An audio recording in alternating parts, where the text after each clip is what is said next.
When you count cases that you work on, you've helped investigate. So she falls just like this? You prosecuted. Where were most of the wounds concentrated on the body of Jeffrey Wright?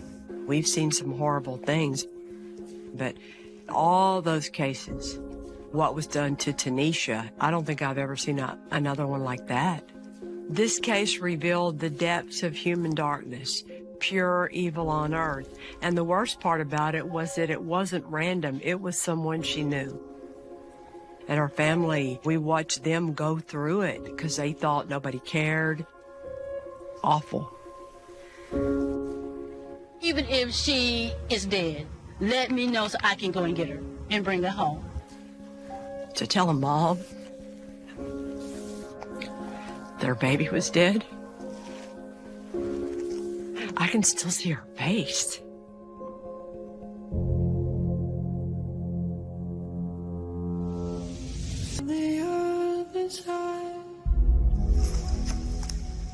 Oh, this is my favorite. 4-part harmony. 4-part harmony. 4-part for life. Yes. I met Tanisha in the 5th grade. We were just instant friends. We were in like the varsity choir in high school. She was mighty woman. She was small, but her voice had some power. You knew not to play with her. Yeah. And this was like the time when Destiny's Child was coming up. So we're from Houston. They're singing. We're like, okay, we can do what they're doing. Girl, so like, yes. We were ready to be the next group. It was really fun.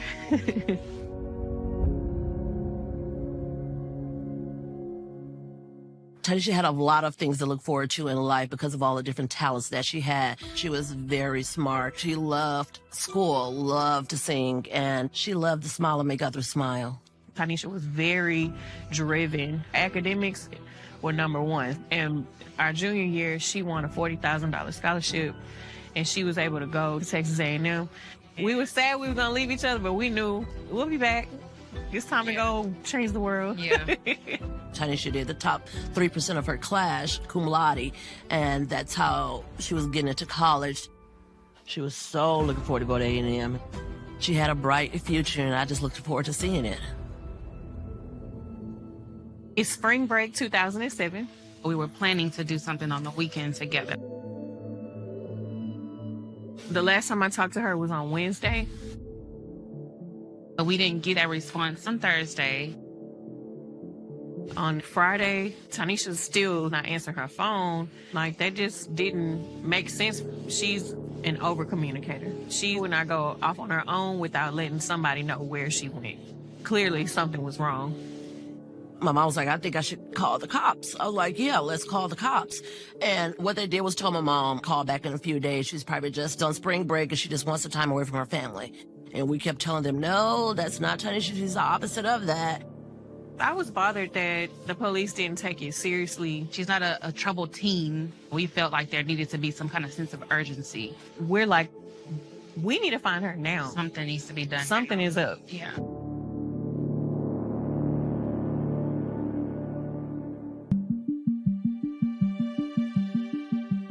Houston, the city is huge. Covering crime, I was fascinated with missing people because there were just so many, but not all of them were newsworthy. A lot of them were runaways. And so the police do say, wait a couple of days. I think that's an old rule. When you hear that wait 48 to 72 hours, it's because you don't have the resources to throw at it right away. And a lot of times that does solve the problem because they do come home. But you can appreciate how a family feels because to them it's the most important thing in the world. So I'm sure families are always frustrated at the way they think no one is responding properly. On Friday, we were still calling her phone. Saturday came, nothing. Sunday came and said, okay, we need people out there searching. Like, we were just trying to figure out the next steps. The cops weren't doing anything, and we know time is of the essence. My mom, my entire family, we're all into crime shows. So we know after the first 24, 48 hours, there's a problem, something's wrong. Hospitals are getting called, even the jail getting called, any friends or family members, any college mates. And then Monday morning, Tanisha doesn't show up to her college classes. She's not at Texas A&M. The alarms are really firing off. Tanisha's family held a vigil on that Monday after she went missing, and they held it at the church. Thankfully, the community came out, but now it's on the police. So now it's their job to find her. Working in missing persons, at any one time on my desk, there'd be between 60 and 100 cases open. That particular morning, I was contacted by my supervisor who said, we got a missing persons on the northwest side of Harris County, and there's a lot of people at a Lutheran church passing out flyers. I need you to go out there and see what's what.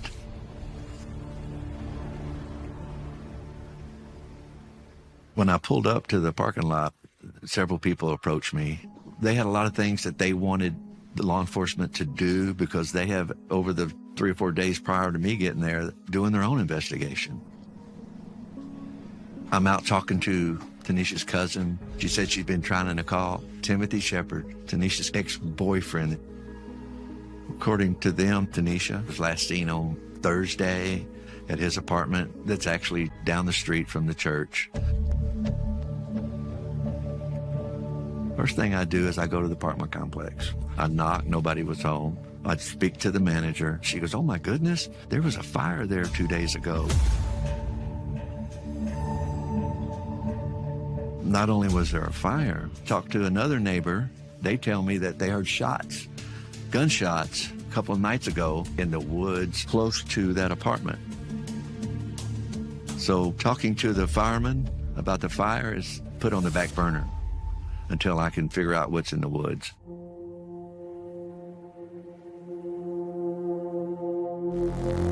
I call a couple of K-9 deputies. When they get there, we walk across the street from the apartment complex in a woody area. Deputies were saying, oh yeah, there's something dead out there. They use cadaver dogs and they can smell that scent. So we get into the wood line about 20 feet and we smell death. He told me that he was talking to the suspect. Suspect? That's interesting. My two main goals were, one, find what happened to Tanisha Stewart. Two, help protect Timothy Shepard from cops who may be intimidating this brother to give them something he does not have. Tanisha's family said she was last seen with her ex-boyfriend, Timothy Shepard. The neighbors at his apartment tell me that they heard gunshots a couple of nights ago across the street from the apartment complex. As a missing persons investigator, my goal is to always find them alive. But the K-9 just alerted on the smell. And about 150 yards into the woods,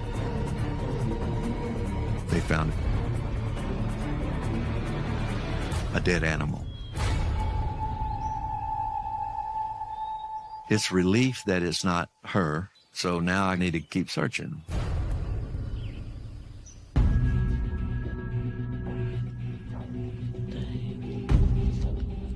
Tanisha met Timothy Shepard working at a pizza restaurant.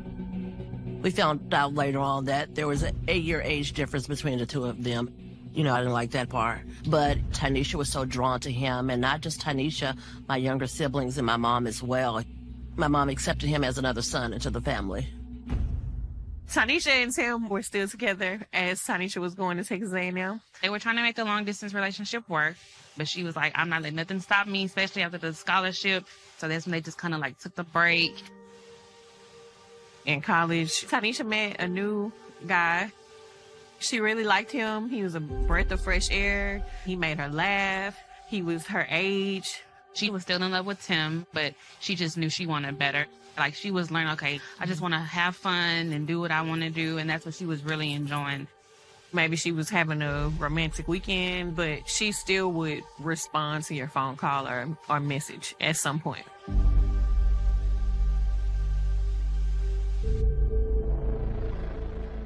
You have a young lady who's gone missing and you want to figure out where she is. You've already talked to her girlfriends. The most important people to talk to next are going to be any men she's involved with, and talk to them about what they know when they saw her last. You want to pick their brains about everything there is to know about Tanisha to try and figure out where she is.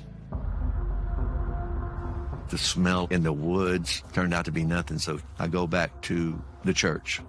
I go to my car and I start making phone calls to Ponderosa, which is a volunteer fire department here in Harris County. Talk to one of the firemen that made the scene, Timothy Shepard's apartment. Firemen and policemen, we have this relationship where we help each other all the time, so he was just telling me what happened. He said, when we get there, it was bad smoke all around the complex, but Timothy Shepard wouldn't open the door. And I mean, if something's on fire, you know you're going to open the door. So they beat and beat and beat. And he said that there was a deputy showed up in case they need, scene security while they're fighting the fire. And he said, deputy finally told him to open the door, and he opened the door. They went to the patio, put the fires out. And I said, so what was cooking? He goes, just meat. The fireman tells me they searched the apartment. He goes, when they got into the bathroom, he noticed in the bathtub that there was a lot of meat that he was barbecuing covered in ice. And I was like, what kind of meat are you talking about? I mean, that's unusual for somebody to fill the bathtub up with meat. Was it ribs, chicken? He goes, it's hard to say, but it wasn't sausage, maybe ribs. Did you ask him what kind of meat it was or what he's doing? He goes, no, we just put the fire out and left. It didn't leave me with a final answer that it was just a fire. It left me with more questions than I had when I got there. But at that point, Tanisha's cousin comes up to me in a panic. She's got a phone she's holding up, and she goes, it's him. It's Tim on the phone. So I took the phone and talked to him. I said, where are you at right now? He goes, I'll tell you what, I'll just come to where you are. You gonna come to the church where I'm at right now? He goes, yeah. While I'm waiting. So he gets out of the car, calmly walks up to me like, I'm Timothy. I said, there's too many people out here, man. Just hop in the back seat of my car. I just wanted to get him secured in my car. It wasn't short, maybe 5-10 minutes before homicide got there. Off they went to homicide division to interview him.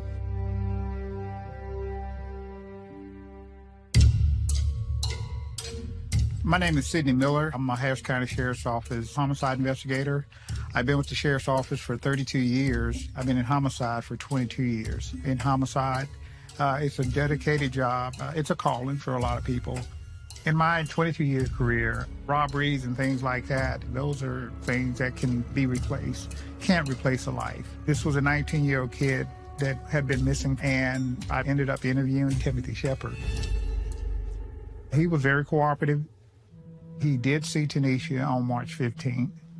He did admit to picking her up about 4 or 5 in the morning. As they're driving back to his apartment, she gets a phone call from the new guy that she had met from college. Timothy asked her, well, why is he calling you this time in the morning? And she just kind of shrugged him off. He claimed that he confronted Tanisha again. She got upset, and she just left the apartment on her own. And that was the last time he saw her. We had nothing to say this was a lie. But so when we found out she had left on foot, that just opened up another possibility of, could she have been abducted? We live in Houston, Harris County. Horrible crimes happen there, and they happen sometimes randomly, and they are committed by strangers. So it could be a stranger, it could be random, but the odds of that are a lot less than it being somebody that she knew. I talked to her before she was gonna meet Tim. And I was like, okay, what about Tim? He's supposed to be done, but she's like, well, I'm just ending it before I go back to school. And she's like, I want to make peace with it and be through. I'm thinking, Tanisha doesn't walk anywhere. Maybe Tim drove her somewhere and left her. And she's without a phone, and she can't get in touch with anybody. While Shepard is at our office to give us a statement, he had given written consent for us to go and look into his apartment. Tanisha had been missing for 5 days. When I first opened the door, there was this smell of fresh paint. I noticed that the carpeting looked like bleach stains. I've been doing this long enough to know that that's an indication that someone is probably trying to hide something. As you walk further into the apartment, there was a bathroom, looked like it had just been recently cleaned. Ammonia bottles, bleach, and things like that. And there next to the tub, it looked like it had been mopped. This was really strange, and to me it was obviously a clue.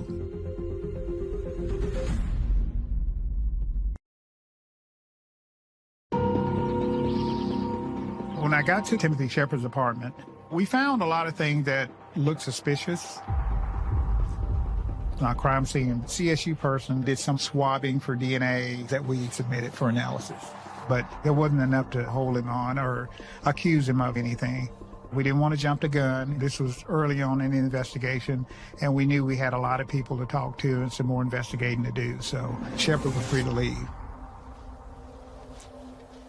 I started canvassing Shepard's apartment complex. Old-fashioned police work. You know, you're knocking on doors and talking to people. One of Shepard's neighbors talked about hearing some type of pounding, and he heard the garbage disposal just constantly running. A friend of Shepard's who lived downstairs had confronted Shepard about him barbecuing and had asked for some barbecue, and then Shepard wouldn't give him any barbecue, and he just thought that that was strange.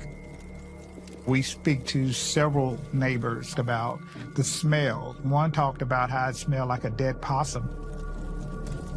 Something wasn't quite right about it. But at this point, I can't talk to Tanisha's family and explain to them things that we found inside the apartment. We still had an investigation going.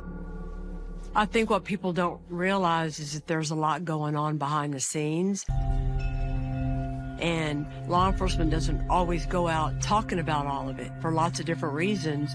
So you have a family that doesn't know everything yet, and the lack of communication, sometimes for a good reason. You don't ever want to put your whole case out there. There's nothing to be gained by that. Nobody have seen or heard from her. Something's going on. Something is wrong. We're so many days out. How can I get more people involved to look for my sister? And then I thought, Quanell X is always on the news. We see him on TV representing families, any type of social injustice, to be a voice for those who aren't always heard. Something's happened to a family member, whatever it is. I know he loves the publicity. He gets camera time. Quanell X typically has his ear to the community, whether it's police brutality, whether it's police are looking for somebody. A lot of people don't trust investigations, and they need someone to reach out to. I got a phone call from Tanisha Stewart's sister saying, Quanell, law enforcement is not telling us nothing. If anybody can find my sister, it's you. But Timothy Shepard's cousin called me too, saying, my cousin needs your help. He put him on the phone, said, brother, where are you? He told me at the apartment. My two main goals were, one, find what happened to Tanisha Stewart. Two, help protect Timothy Shepard from cops who may be overzealous, may be racist, and may be intimidating this brother to give them something he does not have. Quanell X wasn't a fan of law enforcement. And every time I saw him on the news, he was always slamming us and criticizing us. And from all that I heard him say, we could never do anything right. I've never been seen as a friend of law enforcement. At times, it could be cordial, but it's always tension there because there's no trust. Quanell was walking two paths. On one hand, wanted to make sure Timothy Shepard was getting all of his rights, and on the other hand, he appreciated this was a wonderful black female that had a family that needed his help too. I remember thinking, how are you going to walk this plank here? Quanell showed up the next day, and we both went over to Timothy's apartment. I was going to go up there with him. He was like, no, stay here. Let me talk to him one-on-one. Let me do my thing. Walked up to him, how you doing, brother? Embraced him. I said, brother, you all right? And he said, no, not really. Brother, did they harm you? I said, I know law enforcement had you in their custody for a while. He said, no. They just kept trying to get me to confess. We go into the apartment. I could see fingerprint dust residue on the walls and looked like law enforcement had been in there dusting and investigating the apartment. And I could see the luminol that they had been using in the bathroom. There was luminol stains everywhere in the bathroom. He started sweating. And I said, brother, tell me the truth.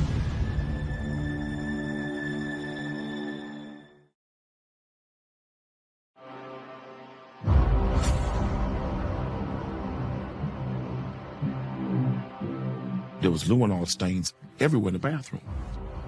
I said, brother, tell me the truth. Do you know what happened to this girl?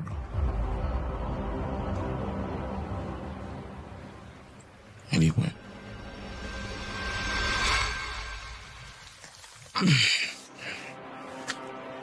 And that's when I knew. Quanell came back down. I mean, it looked like he had saw a ghost. I'm like, okay, Timothy said something. And he was like, he did confess. Your sister is gone. It's not supposed to be this way. We had come so far. It's not supposed to end like this. We worked too hard to overcome for it to end like this. What was all that work for? We let evil in, and this is what happens. She deserved more. And I took my cell phone and I started blowing up a reporter named Jeff McShann. I didn't trust calling law enforcement first because we had such a volatile relationship. And he told me to meet him at a certain intersection, and he told me that he was talking to the suspect. Suspect? That's interesting. I said, Jeff, who's the lead investigator? Get them to the apartment complex immediately. Get them here. Quanell's talking to Shepard. He indicated he wanted to show us where Tanisha's body was. I just felt dejected because when you're talking about bodies, that don't mean that they're alive.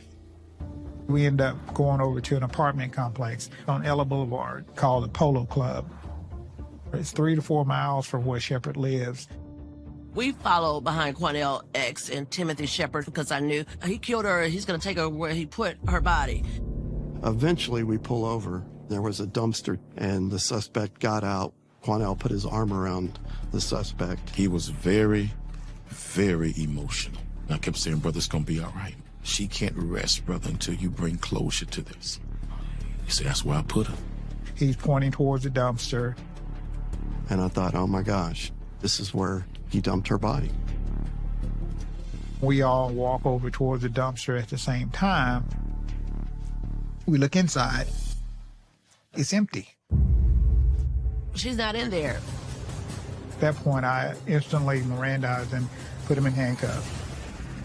The trash had already been picked up. Her body most likely was at the landfill. Yes, she's gone. Yes, we're hurting about that. But there's a different pain that you feel when your loved one is killed and you don't have a body to bury.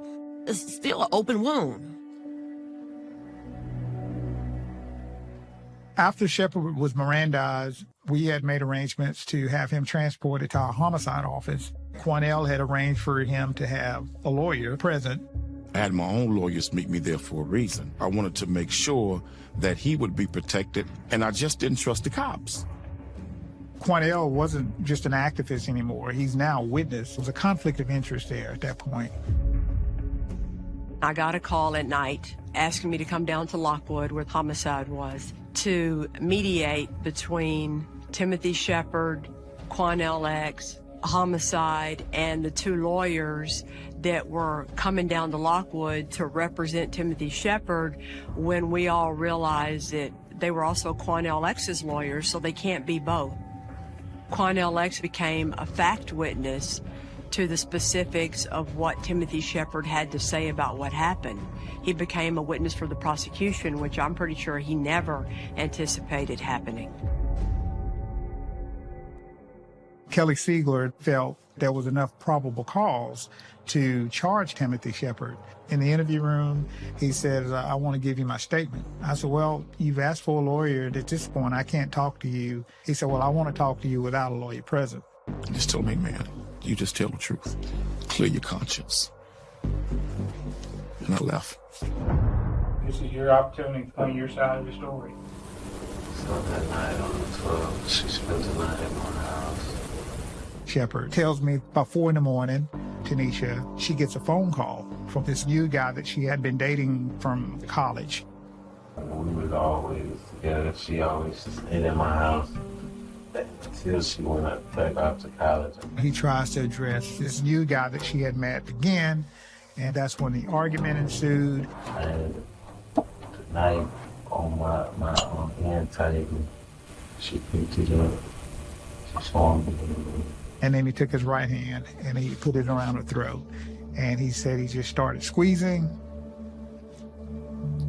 That's when I just snapped and I know I had to choke her. Next thing he knows, she's on the floor, he's leaning over, and she's not breathing.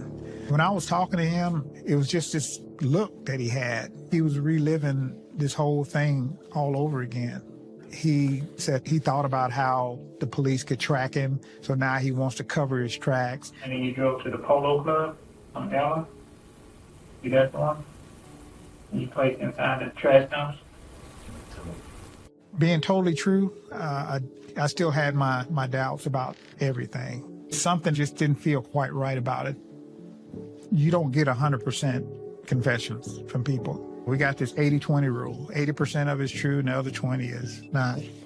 Something that could potentially be worse.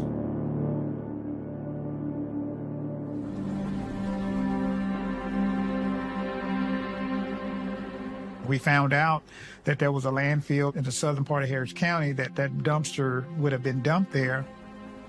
The dump is over 500 acres. They could search for months and might not find anything. What do you mean that you're not going to search for my sister's body in the landfill and that it costs too much money? Would it cost too much if there was your daughter out there? What most African-American women feel, we're the least respected and the least protected. There's always that comparison, you know. What if she were white? What if she came from a more affluent neighborhood? Would the police or the Harris County investigators act differently? If it was my son or daughter that was missing, you know, I wouldn't care what law enforcement was doing. It still wouldn't be fast enough for me. But as an investigator, you have to learn to tune that stuff out and do your job. We still hadn't found Tanisha. We still hadn't found her body. So we still had to do some more investigating to proof up our case.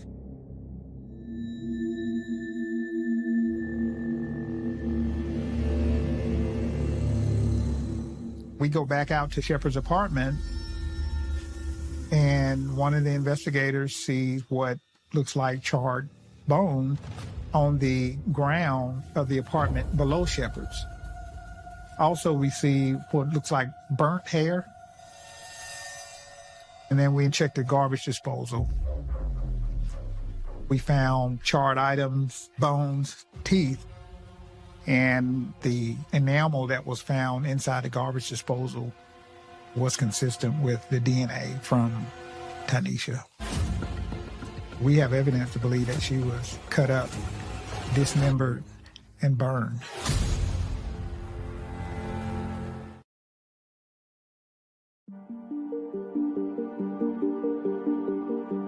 I'm the one that had to go tell Tanisha's mom why there didn't need to be a landfill search. And I was in that apartment that day with 20 people and Quanell X, a room full of very angry people. And I'll never forget her mom sitting on the couch that day with a bunch of strong men standing around her. And I explained to her that we knew she wasn't in the landfill because we knew that she was dismembered and cut up inside Timothy's apartment. And her mom looked up at me and said, "Miss Kelly, are you telling me my baby's never coming home?" And I said, "Yes, ma'am, I am." to tell a mom their baby was dead.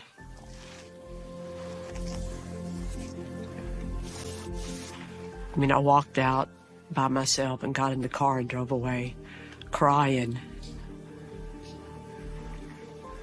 Just thinking, how do they survive this? Not only are we grieving, it was the way that she was killed. How could you date somebody and all of a sudden you're cutting her up in the bathtub like it's nothing? It's not a human. That's so demonic. That's like an evil spirit. No, you're not going to get away with this.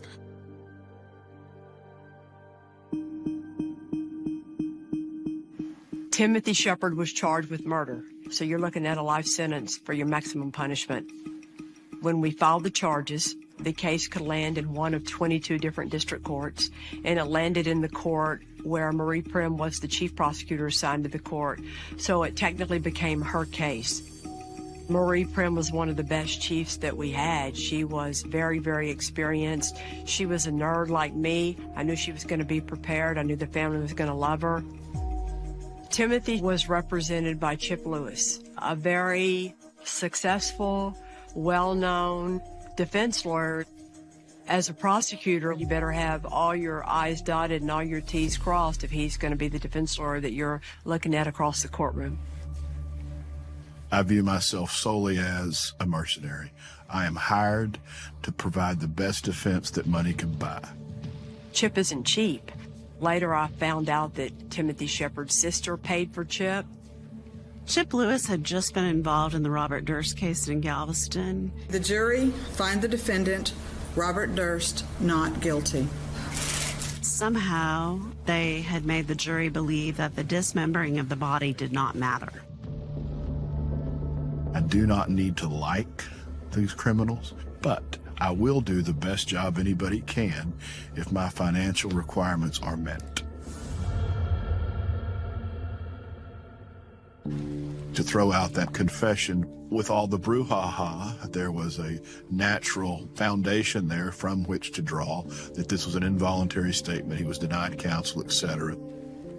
There was a pretrial hearing, and Chip fought just as hard to try and get the statement thrown out, because in his mind, if he could get that statement thrown out, what a huge win for him as a defense lawyer. The only way to get it thrown out was to legally make the judge believe that it was coerced or he didn't get all of his rights read to him. The impact of getting the statement excluded could have led to the suppression of more evidence, such as a search warrant for the house and the discovery of the remains, making the state's task of convicting him of the murder at all quite difficult. Because it may have impacted the search warrant to go back inside the apartment, I could not let that happen. I fought, and the law was on our side. The judge denied their motion to suppress. The judge followed the law, but as I said, you got to do what you got to do to preserve the client's rights and give them the best defense money can buy. So forward went the trial. We began the trial by setting up the relationship between Timothy Shepard and Tanisha Stewart. He had been physically violent with her. She had shared that with her roommates at Texas A&M. The roommate gave us a bigger picture of what was going on. She said that Tanisha was having a very difficult time with Tim, that they were supposed to have been broken up, but that Tim would not leave her alone. He would even come up to A&M. He would try to get in her dorm room. He would find her and basically make her life miserable. She would keep a lot of things from me because I'm the older sister. I'm going to call for backup. It's going to be a problem. I understand the situation that she was in. Having his hands around your throat, that's not a normal relationship. That's considered domestic violence, and it doesn't get better, it gets worse. She really thought that, I can break it off with him, we could just be friends, and I could go on the way to college and live my life. No. Building up their past history was important for the jury to recognize, and it certainly showed me who Timothy Shepard was. He was a cold, callous person.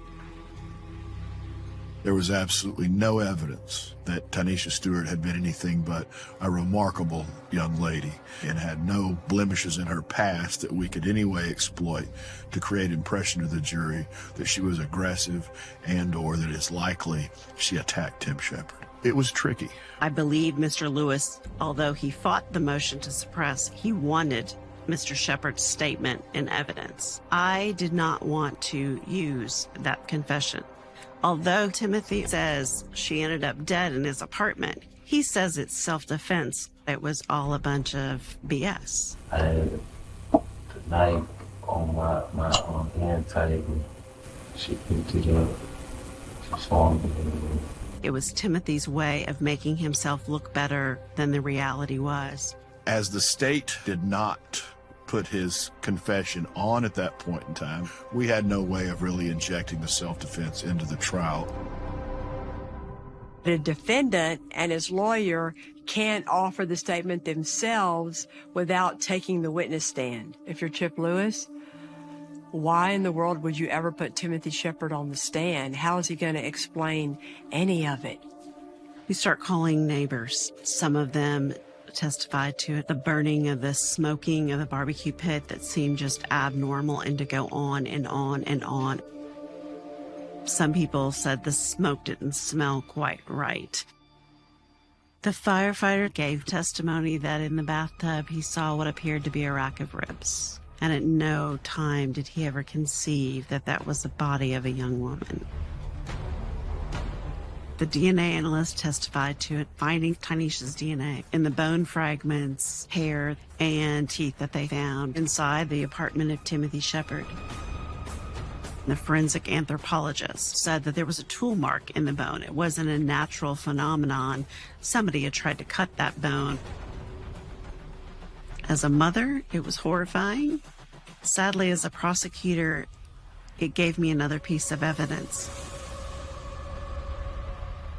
At this point in the trial, Marie Prim has offered Tanisha's girlfriends to talk about her, how she went missing, the literal pieces of evidence of Tanisha's body. What still remains is what's going to happen with Quanell X. The defense was saying he won't take the stand and tell what he knows, because in the streets there's a no snitch policy. So we don't think he'll speak up about what he knows. Everybody's waiting to hear what happens.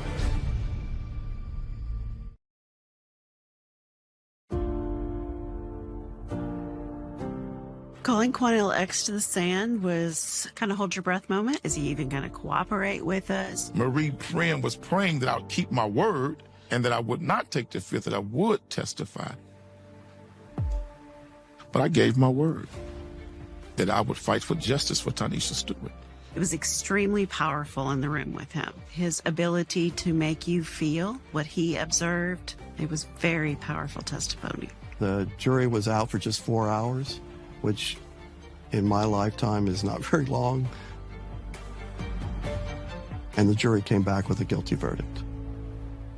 I felt in my heart that they're going to convict him. But don't get your hopes up yet. Let's see what the jury says, see how much time they get him and how much time he really has to serve. Is my sister going to get her justice that she deserves? During the guilt phase of the trial, we didn't really get to talk about the self-defense claim. But in punishment, Timothy Shepard wanted to try to demonstrate how this happened. It was pretty apparent Chip was trying to talk him out of it, but when it comes down to it, the defendant gets to make the call, and he wanted to testify, and Chip was stuck having to put him on the stand. If Timothy Shepard was going to testify, I wanted him to show the jurors what he did to Tanisha. So he was able to get from behind the witness stand and actually show Marie Prim how he grabbed Tanisha that night. You could feel it in the courtroom when he put his hands around my neck. I think was powerful. It is a product of excellent lawyering on the prosecution to get a defendant to show in front of the jury exactly what happened. Timothy Shepard gave a confession. I was very surprised at the details that he gave me. He left to go get a saw to come dismember her body. He talked about how he had taken some pliers to remove her teeth from her skull. He went through great lengths of trying to cover his tracks. This is like some Jeffrey Dahmer type stuff. When I said, and then you put her on the barbecue pit, he corrected me to tell me it was a smoker. That just showed how callous and cold of a human being he was. Why did he get rid of her body that way? So no one would ever find it, and he would never face the consequences for what he did. They did not give him life, which was the maximum punishment. They gave him 99 years and a maximum fine. Is it justice? No. She's still gone. We who come from economically disadvantaged communities dream of a Tanisha Stewart because she could have been a light and a symbol to say to young African-American girls, in spite of, you still rise. We had lost someone of great significance. There was a time when I thought I would never, ever have a conversation with Quanell X, that we would never be on the same side of the game. I opened my eyes, my heart, my mind, made me a better prosecutor. It gave me hope that the relationship with my community, the Black community, and law enforcement could change for the common good of our community and our city. I'm just sad that she didn't get to go be who she should be. Show us all. She don't have anything. She's not here. She doesn't have any kids. She doesn't have any CDs out, music, no husband. She was right there. It was just beginning to take off. And it was snatched away. Because we didn't see the evil that lurked around us.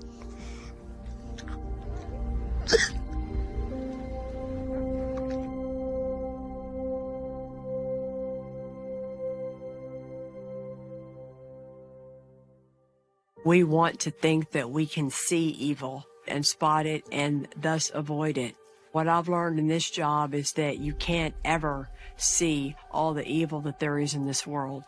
If a man puts his hands on you one time, I think that anyone who becomes a prosecutor realizes the cases that you care about the most are the ones when the most innocent of us are hurt or murdered. If you can't protect them, then what are you doing? My grandma was 99 when she passed away, and I remember thinking, oh, she's super safe. When she went to her retirement home, nothing can happen to her. You have to feel that way. You need to feel that way. But in 2018, law enforcement officers around Dallas, Texas, happened upon a serial killer that was preying on a world of very vulnerable victims.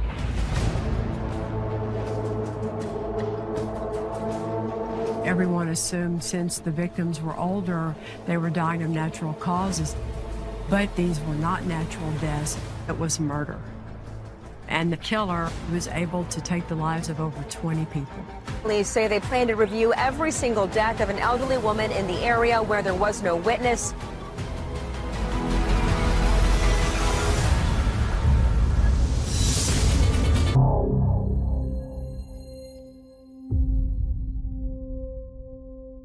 That morning, I was out running errands, and Scott called me and said he got a call from somebody who said that Mom didn't make it to the Dallas Cowboys watching party, and she wasn't at church.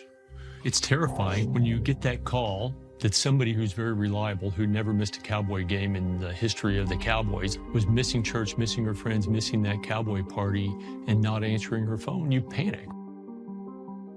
After calling her multiple times and her not answering, then it was very obvious there was something wrong. I contacted Rob, and we headed straight to the house. I was the first one there, unlocked the door, called for her, ran through the living room, and I saw her feet sticking out on the side of the bed. She was really pale. Her arm was across her face. I took her arm across, and her glasses were all messed up. She was unresponsive, dead on her bedroom floor. I'm just in shock. 2 weeks before, the doctor said, perfect health, you're gonna live another 20 years. What happened? Your brain's trying to process that this woman that he'd spent Christmas with a week before is laying crumpled on the floor, dead. Rob stepped out to call 911. This flood of people to start rolling in, first responders, the EMTs, then the police show up. The detective had told me, they've looked her over, they don't see any signs of a struggle, no bruising, they turned her back, everything was fine. We asked the police, hey, we noticed that she was missing her rings on her fingers, her wedding ring and then the ring that my dad got her. That she never took off. These were fixtures, and they were gone. And they say old people hide stuff. The police didn't think there was any foul play. It was natural causes. Our mother was very engaged in church, very supportive of the community. She was a very positive person. She was very optimistic. Things were always going to work out, keep a positive attitude, look to the future, be nice to people, things tend to work out. That was kind of how she lived her life. Sweet, sweet lady. Couldn't have asked for a better woman to raise us, to be there for us through our entire lives.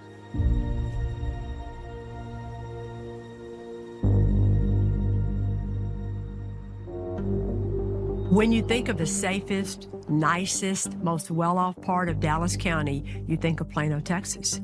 It's where you go when you have everything. So if your mother is retired there, living in a home there, you're going to think she's pretty safe. But in 2018, all that was put into question.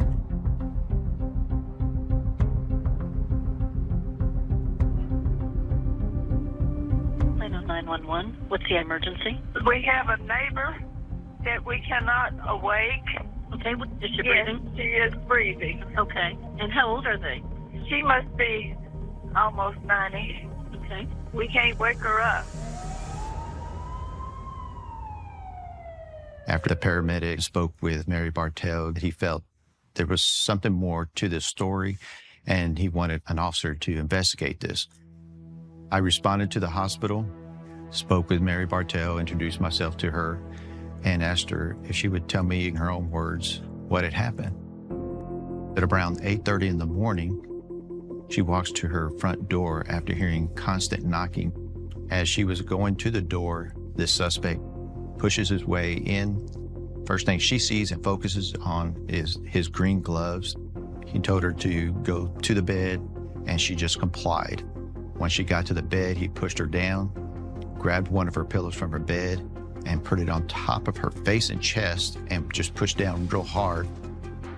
Mary Bartell thought she was going to die. That's the last she remembers. Mary Bartell states that she was missing jewelry, rings that she had on both of her hands, one of those rings being a wedding ring that she's had for 50 years and never really took it off. My first priority was to get an investigator to Mary Bartell's house. So I contacted another detective, and as she was going to process Mary Bartell's crime scene, she learns there is a suspicious death investigation right across the hall, which is Ann Conklin's residence. So at that point, the Plano Police Department was investigating one death, Ann Conklin, and attempted murder on Mary Bartell to see if they were related or not. We started to do a canvass, looking for any other witnesses, any other video, anything that would give us a lead. We learned that just a few days before, on March 15th, a gentleman by the name of Richard Plink picked up his mother to take her to a doctor's appointment and observed this black male, well-dressed, sitting in his Nissan Altima at Preston Place. And later, he noticed the same person was still in the same parking lot, but at a different parking spot. He just thought it was weird, so he asked him if he could help him with anything. And this man stated that he was fine, that he was just waiting for his next therapy appointment. That's not really unusual because there's older people in that community, but that was not settling to him. So he wrote down the license plate, and when we ran it, we learned the driver of that car was listed as Billy Schmiermeyer. So we started looking at Billy Schmiermeyer a little bit more and learned that he had some prior arrests for criminal trespass at another senior living center in Dallas. Now we know that we need to locate Billy Schmiermeyer. There was this red jewelry box with a name of Lou T. Harris.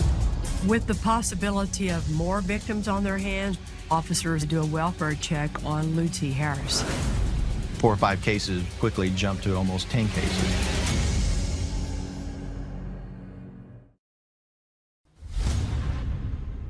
An attack on a 90-year-old woman named Mary Bartell leads police to the connection of another case that might be related in another part of Dallas, where a suspect named Billy Shamirmir had a prior arrest for a criminal trespass at another senior living facility 2 years earlier.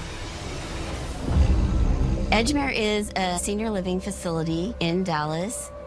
And in April of 2016, security personnel had noticed that this man had been around and they weren't sure why, and he was given a warning not to return. Then he did return in June. This man is stating that he was a healthcare worker involved with the location, which ultimately was not true. And Dallas PD identified him as from Billy Shamirmir. He had no affiliation with that location and was given a criminal trespass. So we had started looking at Billy Shamirmir a little bit more. Billy Shamirmir is an individual who came to the United States in the early 2000s from Kenya, who had a visa for a short period of time to be here to work and got into the healthcare business as a caregiver.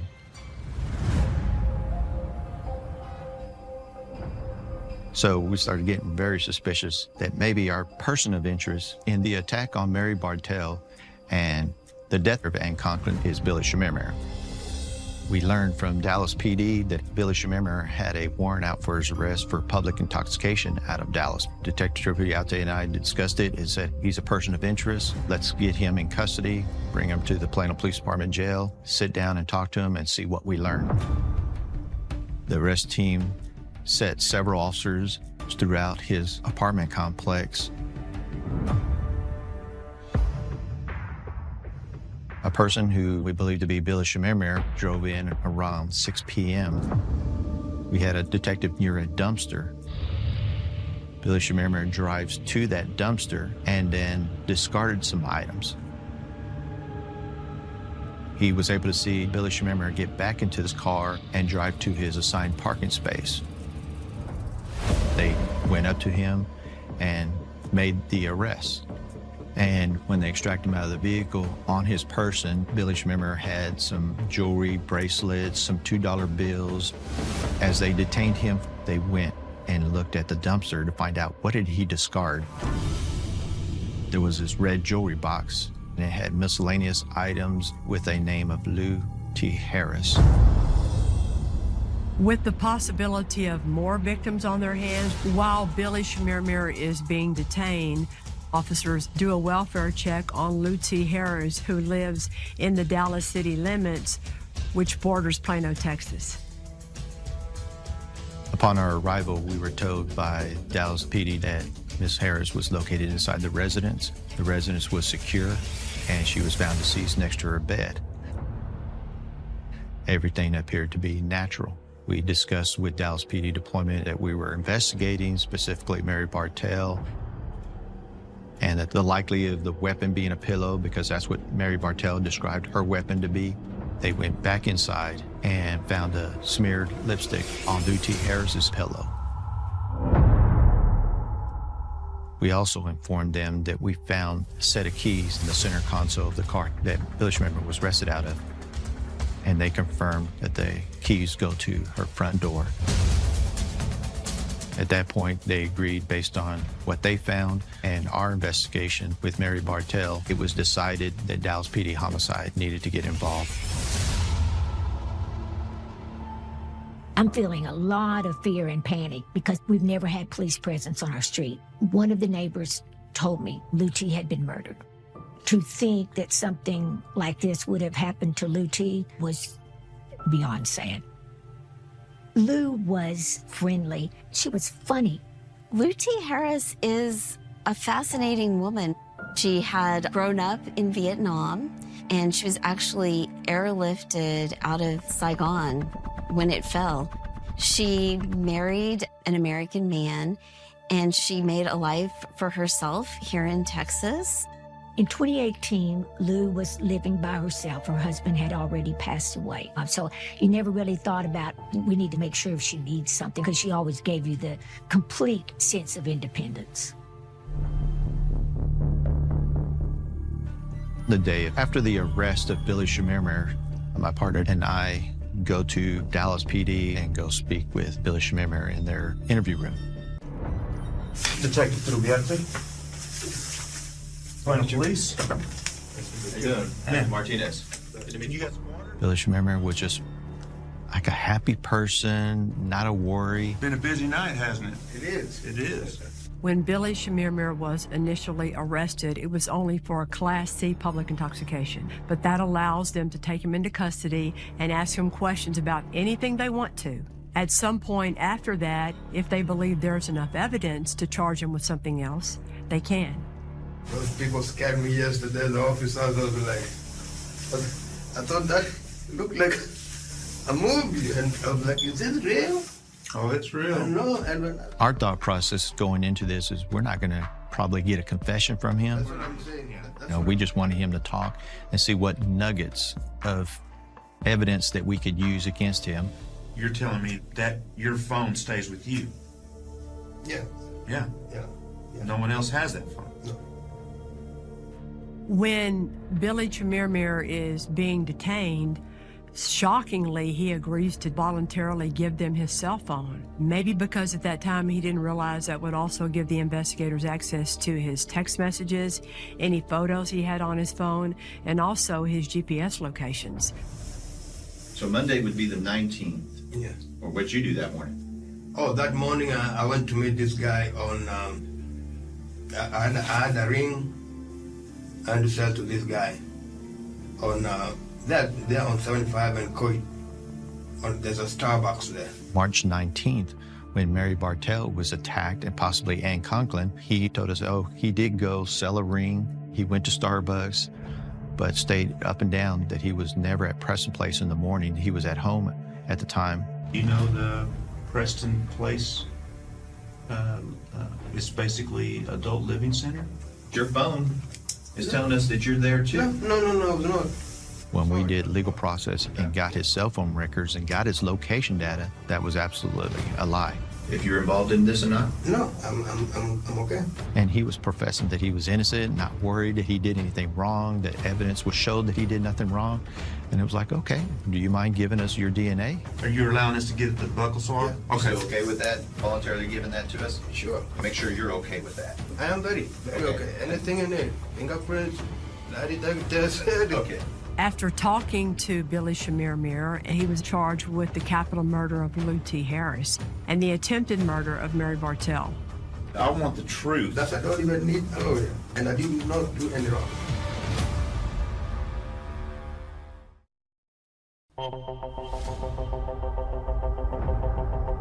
Police. How you doing? Martinez. Billy Schmiermeyer is under arrest for the attacks and murders of elderly women in Dallas and Plano, Texas. But they want to build their cases and find more evidence to make the cases even stronger. Early in the morning, the time we were interviewing Billy Schmiermeyer, Dallas PD was wrapping up their crime scene investigation in Lou T. Harris's home. They found that there was a receipt that showed a nearby Walmart and her making a purchase prior to her death, which led him to Walmart to investigate that further.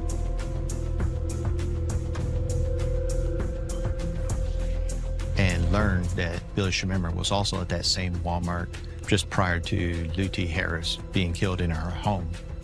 It is suspected that Billy Schmiermeyer is at that Walmart hunting for victims. He's scoping out Lou T. Harris, doing some surveillance on her, looking for opportunity, and to determine if this is going to be someone he can victimize. As you have detectives working on the cases in Plano and in Dallas, the investigators become aware of yet another case in Richardson, Texas. Mary Brooks died 2 months prior to the first cases. Mary Brooks was an 87-year-old woman who was living in the Dallas area. On January 31st, 2018, Mary Brooks's grandson gets a call from his mother, who's worried about her mother, and she asks him to check on her. And the grandson found that his grandmother was dead. I was just going to do one last look at her just to make sure I didn't see any suspicious wounds or anything. There were groceries all out on her counters. They hadn't been put away. Her family discovered missing jewelry. And there was a receipt that showed that she had been on a shopping trip to Walmart. Richardson PD's investigation led him to the same Walmart that Lutie Harris was at. She was grocery shopping on the day she was killed, but they didn't have a suspect at that time until we learned of Billy Shamir, Walmart, and Lutie Harris. So then Richardson PD started to look, okay, can we put Billy Shamir at the Walmart? When Mary Brooks was there, Richardson PD was able to show in the video Billy Shamir was parked in relation to where Mary Brooks was parked.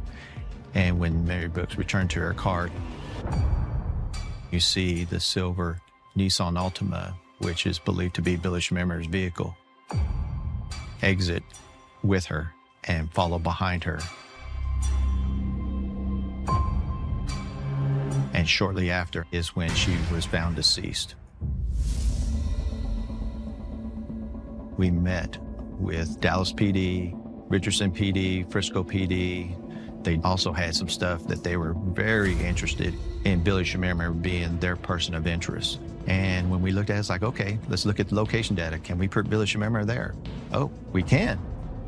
We're jumping from cases to cases, and 4 or 5 cases quickly jumped to almost 10 cases. And it spiderwebbed from that point.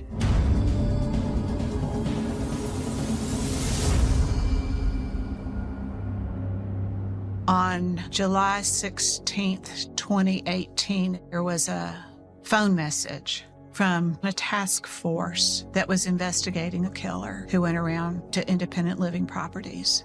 My mother, Doris Gleason's death was being investigated as a homicide. It took my breath away. On Sunday, October 30th, 2016, I drove over to pick my mother up for church. I get to the door. The door is unlocked.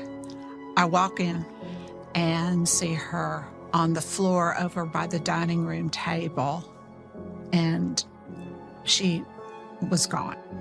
She was 92. I felt shock, sadness, a bit of devastation. I had never experienced a death like that. And then when I hear that Mama had been murdered, I am floored.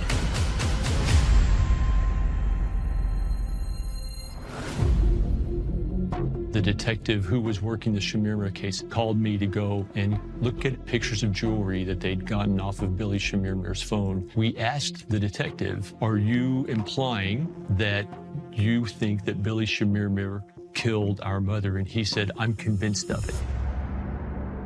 He said, I've already pulled records from his cell phone, and his cell phone was in the vicinity of her house on Saturday and on Sunday morning before you found her dead. Suddenly you find out she's died violently, and you start the grieving process all over again. And now you're grieving a violent death. While Billy Shamir is in custody, 4 different police departments are already working on all these investigations, and the number is now up to 22 different victims. This makes Billy Shamir one of the most horrendous, prolific serial murders in Texas history. But will there be enough evidence on any one of these cases to actually convict him?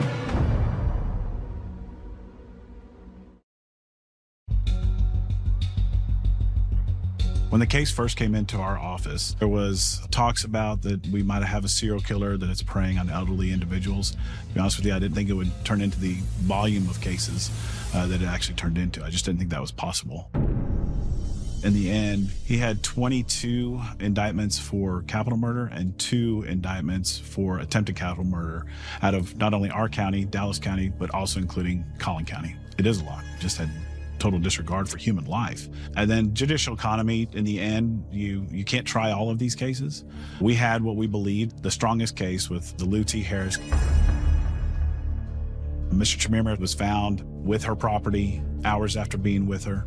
We went back and found him at Walmart at the same time. And so that became a very strong case for us circumstantially.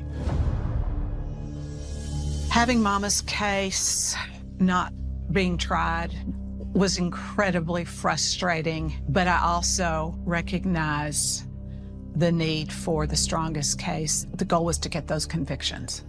And if that wasn't my mom's case, then okay. I was brought on to Billy's case and became one of his 3 attorneys. I was intrigued in regards to the facts and allegations in and of itself, and then just the sheer number of indictments that were coming out against Mr. Chimere. No matter the number of indictments or charges against him, he's simply accused. And that's what we have to make the jury aware of, is until they decide something different, meaning that the state has proven its case to each and every one of them beyond a reasonable doubt. He's just simply accused of these offenses. The challenges in this case are, let's be honest, the amount of evidence was overwhelming. Was it circumstantial? Yeah, but what a lot of circumstantial evidence. That being said, you still have to present that evidence very understandably, very concisely. And the other big challenge you always have is you still have to pick your jury, and you better not pick one bad juror. Our goal in this case was to see that Billy Chimere died in prison. In these types of cases for the death penalty, we would have to go to Kenya. We would have to do those types of things to do a good full background on him. That was unavailable to us. It was unavailable to the defense. And we would have to have delayed it even further. And we needed to get resolution to this case.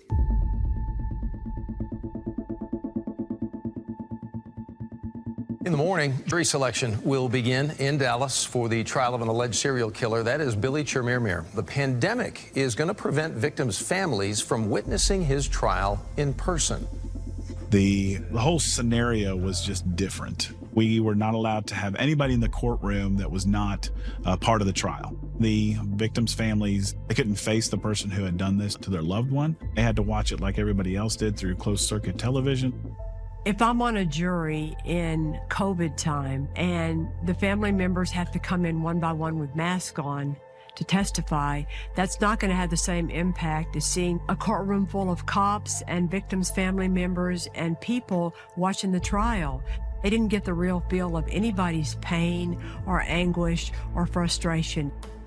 In opening statement, I really just want to tell the jury kind of a glimpse of what they're going to see, what they're going to hear, and how I believe the case is going to be set out. Ladies and gentlemen, this is a case about stalking, smothering, and stealing.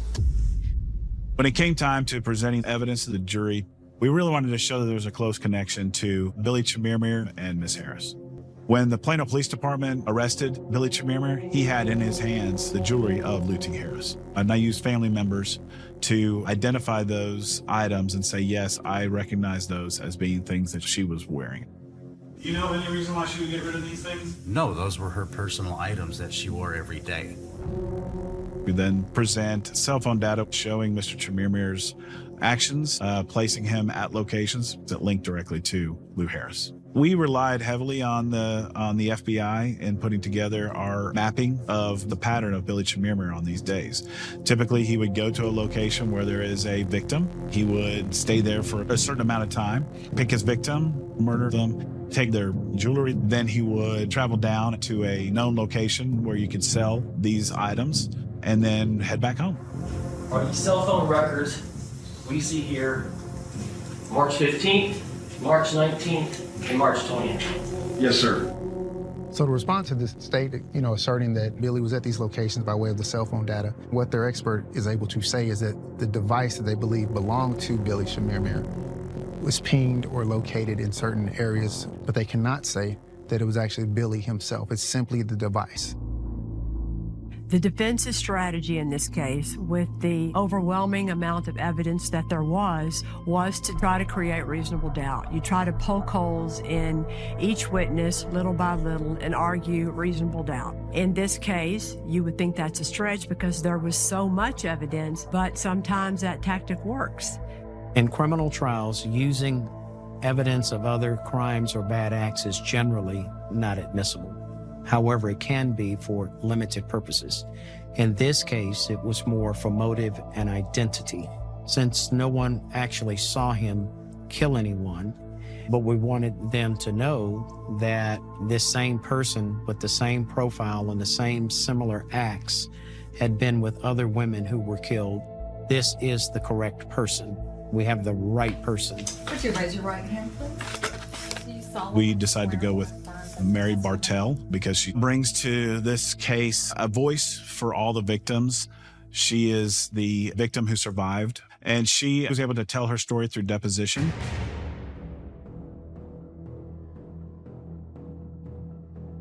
I heard this very insistent rapping at the door. The door was opening inward, and when my eyes were just fixated on these green rubber gloves, I knew instantly, number one, I should not have opened the door. Number two, my life was in grave danger. He just smashed a pillow down hard over my face and my chest, and I just couldn't breathe. The defense lawyer was able to cross-examine her in her deposition the same way he would have in the courtroom before COVID happened. She said the individual that walked in was very articulate and very well spoken, and asked about an accent. She said she didn't recall hearing an accent. You didn't notice any kind of accent or anything about his voice that stood out to you? No, I was just mainly concerned about whether I could get some help before I died. And anyone that's ever heard Billy speak, he has a very thick accent. And that's important. The jury needs to understand that that's important. Did you ever look at his face? I was fixated by the green rubber gloves. Okay, so you never did get a look at his face? No, I did not. There was nothing that placed him there except for Mary Bartell. And so if you think she's mistaken or that credibility is not as high as what you would like it to be as a juror, then you set that case aside and ask yourself, is the evidence sufficient to prove that it was Billy beyond all reasonable doubt?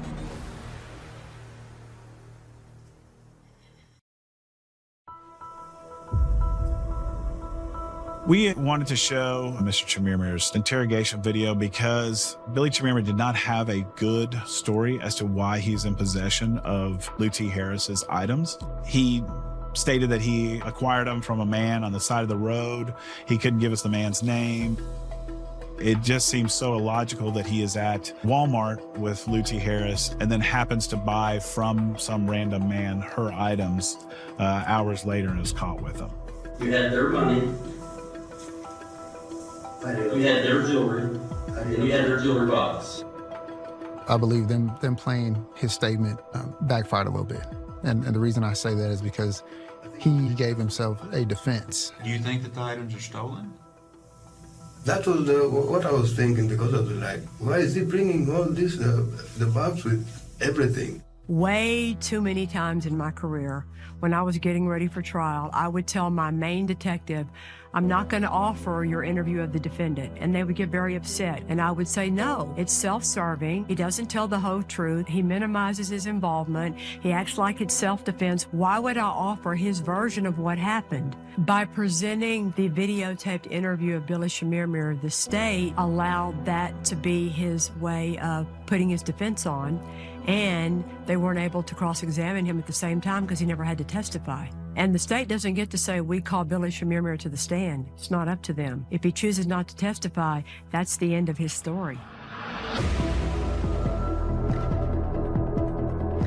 That's what this entire case is about, is reasonable doubt.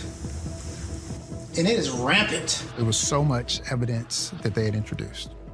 You've seen an exorbitant amount of evidence and items put in, but we're talking about quality and not quantity.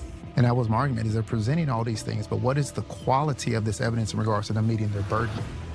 In this day and age, with what juries expect today with modern forensics, which I'm so sick of hearing, there's no such thing as too much evidence. I wish we could all have that problem. This is the first time in my career as a prosecutor I have been accused of bringing too much evidence. It was mentioned a couple of times that this is going to be a difficult chore on your part. I'm going to tell you right now, I don't think it's going to be that difficult. Once we concluded closing statements, case is in the jury's hands. We just have to wait now for their answer. I happened to be there in the courthouse, and the evidence was so well laid out. So we were expecting 30 minutes later the jury to come back. And as that jury waited and waited and waited and then went home to come back the next day, we were very concerned. And it went a little longer and kept going a little longer. And I said, well, somebody's back there thinking. This case should have been a slam dunk, and you would expect a quick verdict. But it took over 2 days. The jury was still deliberating, and they still hadn't come up with a verdict. After several notes that were sent out by the jury, they were deadlocked, unable to reach a verdict.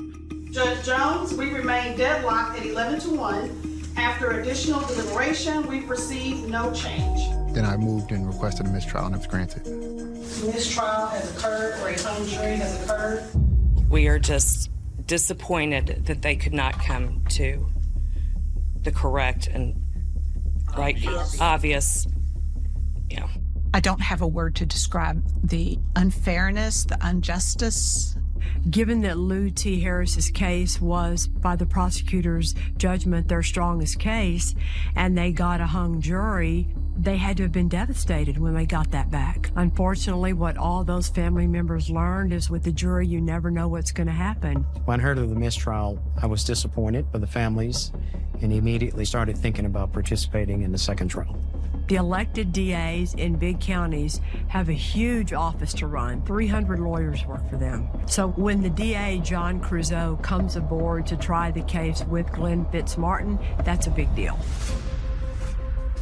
We went into the second trial terrified of another mistrial. I think there was also resolve on the part of the families to come back and make sure that we did whatever we could to help the DA to close that case on the next time through. In the second trial, the COVID restrictions have lessened a little bit, so we're now able to put the courtroom back to the way we're used to it, where spectators are allowed in, family members are allowed in. The court was filled with so many families from other victims feeling like that may be their day in court, and certainly hoping for justice for Lou T, but also justice for their family members also. I've been licensed for 42 years, and I was a judge for 22 years, so I saw a lot of cases tried. To me, voir dire is probably the most important part of the case. Voir dire, it's not the glamorous part, but it's the part where you better not get it wrong, because if you do, one juror can ruin everything.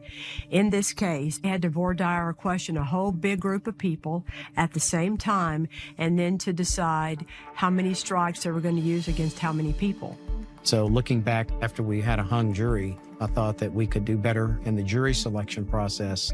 I think the art of jury selection is understanding what your issues and problems are and being able to fashion a voir dire that help them understand exactly what the law was. For example, circumstantial evidence, and helping them understand that circumstantial evidence does not mean weak evidence, and committing to, if we prove the case beyond a reasonable doubt with circumstantial evidence, they could return a verdict of guilty. It makes me crazy that too many people think that circumstantial evidence cases are weak, because they're not, and they never have been, and they never will be, because every little piece points to the same thing, and every little piece is the truth, and when you put them all together, how beautiful can that be? The main difference in this trial is that you do not see the taped police interview with Billy Shamir. I didn't go to anybody's apartment. When they didn't play the interview at the arrest, That was a game changer because that way he wasn't able to spew his lies without any cross-examination. During the closing argument, District Attorney Crusoe linked the evidence back to what he had talked to the jurors about in his voir dire in the selection of the jury. I told them we're counting on them to do what they promised under oath that they would do, and reminding them of the issues that we went over with them, especially circumstantial evidence. If you had said no, you wouldn't be on this jury. We brought you the evidence, and the only thing left is your job to deliberate, follow the law, and in our opinion, return a verdict of guilty. The argument it's still beyond a reasonable doubt that it's extremely circumstantial. Argument is still that there's no direct evidence placing him in the home of Lou T. Harris. There's no direct evidence placing him on the street of Miss Harris. There's no direct evidence even in the extraneous case that places him in Miss Bartell's home or neighborhood. At the end of all the closing arguments, I think there's a healthy amount of anxiety in everybody in the courtroom, especially the families, because they've watched this not turn out well a few months before. And for me, I know, because of 42 years of practicing law, that I have no idea what they're going to do.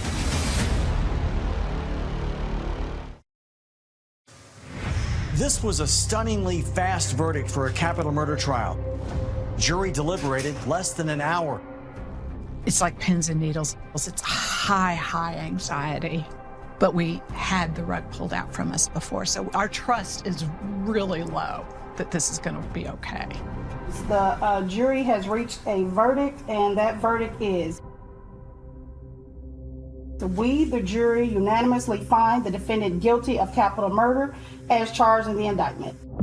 Billy Chimera was sentenced to life without the possibility of parole. And I knew at that moment in time that Billy Chimera would die in prison. I have goosebumps when the jury renders the conviction that he is guilty. There is such a flood of relief. On behalf of the many victims, we are incredibly relieved that justice is finally here, especially after the mistrial 5 months ago. There was a lot of relief and joy that justice had finally been done. About time. Why did it take two? But everybody's just as happy as can be that he's never going to get out of prison. I look at Lucci's death and could sound strange, but I think that she would be proud to know that she ended all of that, all of those killings, that was the end. After her, that was it. And they got him. Well, what was satisfying about this verdict was that Mr. Shamir had announced to a news station that he would never go to the penitentiary. And when that verdict came back, of course, I looked at him. He didn't have much expression, but I thought, you're on your way, buddy. I think the whole experience has got us both thinking about how to protect elderly people. When I worked through that, Mama was the 8th victim in 3.5 months, and that this had happened at 3 other well-respected properties in the Metroplex. That's when I knew that something had to change. Secure Our Senior Safety is a nonprofit foundation committed to showing the vulnerabilities in independent senior living and hopefully correcting those vulnerabilities. SOSS is proud that we got 2 bills through on legislation to change the security in independent living. My mother was incredibly private, and that was a real big struggle for me in the beginning. She believed a lady's name was in the paper when she got married and when she died. And so for my mother's face to be splattered everywhere in her name, my mother would not like that. But over time, I think Mama understands my commitment to make her friends safer than she had been. And in that way, I think she's proud of it.